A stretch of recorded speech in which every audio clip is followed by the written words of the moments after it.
اللہ کے نام سے شروع جو بڑا مہربان نہایت رحم کرنے والا ہے۔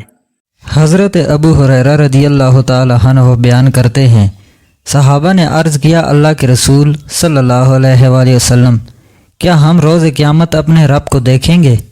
تو آپ صلی اللہ علیہ وآلہ وسلم نے فرمایا، کیا تم دوپہر کے وقت جب کہ مطلع ابر آلود نہ ہو سورج دیکھنے میں کوئی تکلیف محسوس کرتے ہو؟ انہوں نے عرض کیا، نہیں۔ آپ صلی اللہ علیہ وآلہ وسلم نے فرمایا، کیا تم 14ویں رات جب کہ مطلع ابر آلود بھی نہ ہو چاند دیکھنے میں کوئی تکلیف محسوس کرتے ہو؟ انہوں نے عرض کیا، نہیں۔ آپ صلی اللہ علیہ وآلہ وسلم نے فرمایا، اس ذات کی قسم جس کے ہاتھ میں میری جان ہے، تم اپنے رب کے دیدار میں بس اتنی تکلیف محسوس کرو گے جس طرح تم ان دنوں سورج اور چاند میں سے کسی ایک کو دیکھنے میں تکلیف محسوس کرتے ہو۔ آپ صلی اللہ علیہ وآلہ وسلم نے فرمایا، اللہ تعالیٰ بندے سے ملاقات کرے گا تو وہ فرمائے گا، اے فلاں، کیا میں نے تمہیں عزت نہیں بخشی تھی؟ کیا میں نے تمہیں سردار نہیں بنایا تھا؟ کیا میں نے تجھے بیوی نہیں دی تھی؟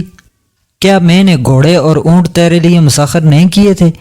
کیا میں نے تجھے تیری قوم پر سردار نہیں بنایا تھا اور تو ان سے چوتھا حصہ وصول کرتا تھا؟ وہ کہے گا، کیوں نہیں؟ فرمایا، رب تعالیٰ فرمائے گا، کیا تو جانتا تھا کہ تو مجھ سے ملاقات کرے گا؟ وہ کہے گا، نہیں۔ پھر رب تعالیٰ فرمائے گا، میں نے آج تجھے چھوڑ دیا جس طرح تم نے دنیا میں مجھے بلا رکھا تھا۔ پھر رب تعالیٰ دوسرے سے ملاقات کرے گا اور اسی یعنی پہلی کی مثل ذکر کیا۔ پھر وہ تیسرے سے ملاقات کرے گا تو وہ اس سے بھی اسی کی مثل کہے گا۔ وہ عرض کرے گا، رب جی، میں آپ پر، آپ کی کتاب پر اور آپ کے رسولوں پر ایمان لایا، میں نے نماز پڑھی، روزہ رکھا، صدقہ کیا، اور وہ جس قدر ہو سکا اپنی تعریف کرے گا۔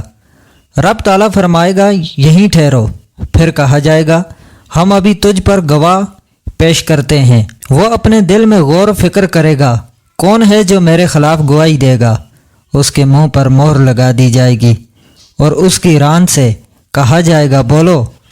چنانچہ اس کی ران، اس کا گوشت اور اس کی ہڈیاں اس کے عمل کے مطابق کلام کریں گے، اور یہ اس لیے ہوگا تاکہ اللہ تعالیٰ اس کے نفس کی طرف سے اس کا عذر زائل کر دے، اور یہ منافق شخص ہوگا، اور یہ وہ ہوگا جس پر اللہ ناراض ہوگا۔